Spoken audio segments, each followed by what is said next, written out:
So I took it upon myself to get into this race as a first-time candidate to, in essence, serve. People ask me, why am I running? The two basic reasons are, I want to preserve the opportunities that I had growing up in this great state. And also, I've always been passionate about serving others. The opportunities I had in this state goes back to when my family and I, we moved here from Haiti and grew up in Southwest Florida. First in Immokalee, Florida, eventually moving to Naples, Florida, where I saw their toils, their struggles, working multiple jobs, accepting nothing for free and expecting nothing for free, because in this country, we quickly learn when you apply yourself and you have a vision and you do the right thing, play by the rules, you will get ahead. And that's the kind of values they instilled within me. And this state, this great country, made it possible for that kind of vision and that kind of action to be possible. So those are the great opportunities that I saw growing up, and I want to make sure that I'm in the public arena to make sure to preserve that for another child from all stripes to grow up in this state and flourish and achieve their dreams. My passion for public service is why I became a prosecutor. As Sunny mentioned, I serve as an assistant state attorney. I know there was a few prosecutors here in the room, and thank you so much for being here. It's what drove me to serve in that capacity, where I was able to advocate for domestic violence victims, all sorts of crime victims, work with our law enforcement officers. It's what drove me to get involved at the civic level with different community groups, whether it be Big Brothers Big Sisters, where I served as a mentor to a sixth grader, and served at the Leadership Council. It's what drove me to become a part of the Sheriff's Advisory Board, where we support youth groups through grant disbursement. And it's why I'm also involved with the Guardian Ad Litem Foundation, advocating for foster youth. So both professionally and civic engagement-wise, that passion for service is what drove me to do these things.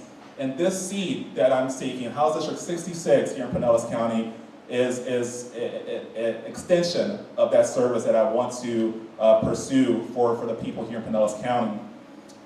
Because I believe Pinellas County is a unique place for opportunities, our campaign theme has been simply to protect Pinellas.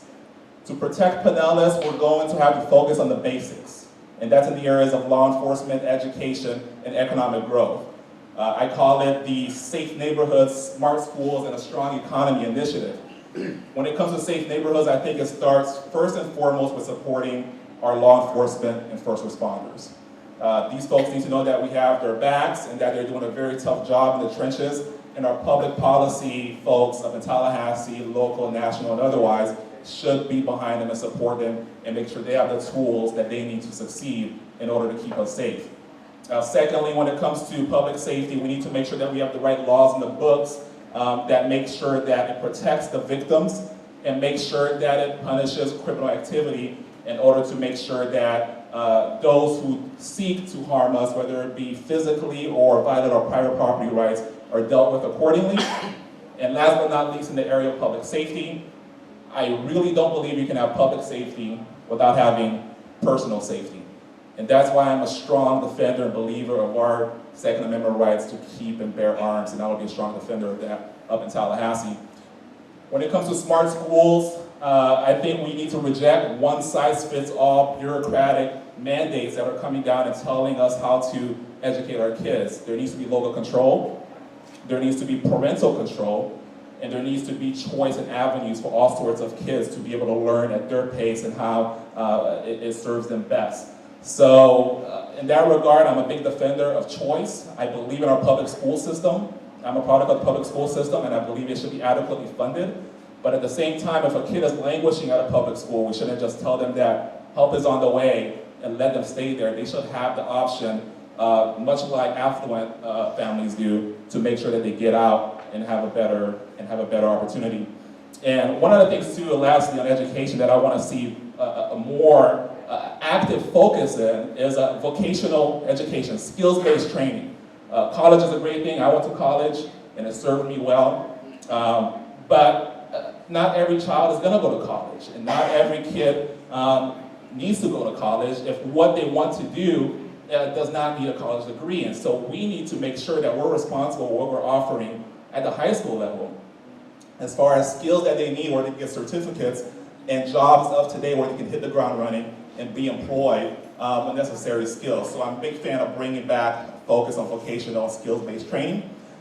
When we talk about a strong economy, I think all these things, the first two things lead to a strong economy. When you have safe streets, safe neighborhoods that encourages investments in certain communities, and when you have an educated workforce, you're going to see a great, strong economy.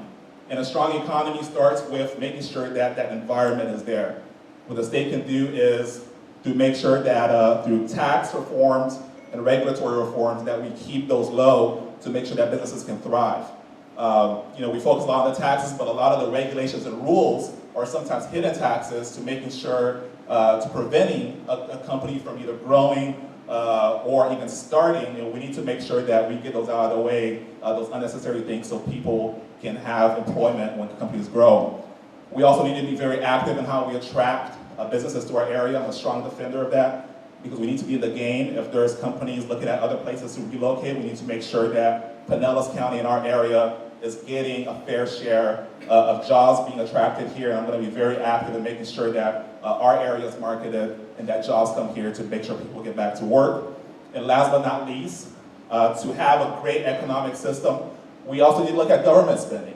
So when we pursue programs, we need to make sure that government is staying within its means and not spending unnecessarily, because when government gets entangled into unnecessary spending projects, the burden often comes on the back of the private sector through either higher fees, taxes, regulations, and we need to make sure that government is staying in its lane so it doesn't push the burden on we the people and small businessmen and women. So these are my platforms. These are the things that I'm going to be talking about during the campaign trail, in addition to meeting our neighbors in House District 66. We've already started that effort, knocking on doors and seeing what the people in the district care about. So please stay close to the campaign and see how you can volunteer with that effort. We're going to be announcing a big weekend soon, later this month, where we're going to be hitting the streets, collecting our petitions.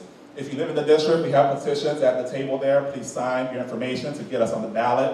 You can also keep up with us on social media, Facebook, Twitter, Instagram, as well as our website for any new developments. I thank you all for your support for being here. We're going to need a lot of help. Help can come in different fashions. So financial resources, thank you for all who donated, spreading the word of mouth, volunteering, that's very essential. But one of the most, and I think is the most important ways you can support is really I need your prayers. I need your prayers to make sure that our campaign remains true to what we're fighting for.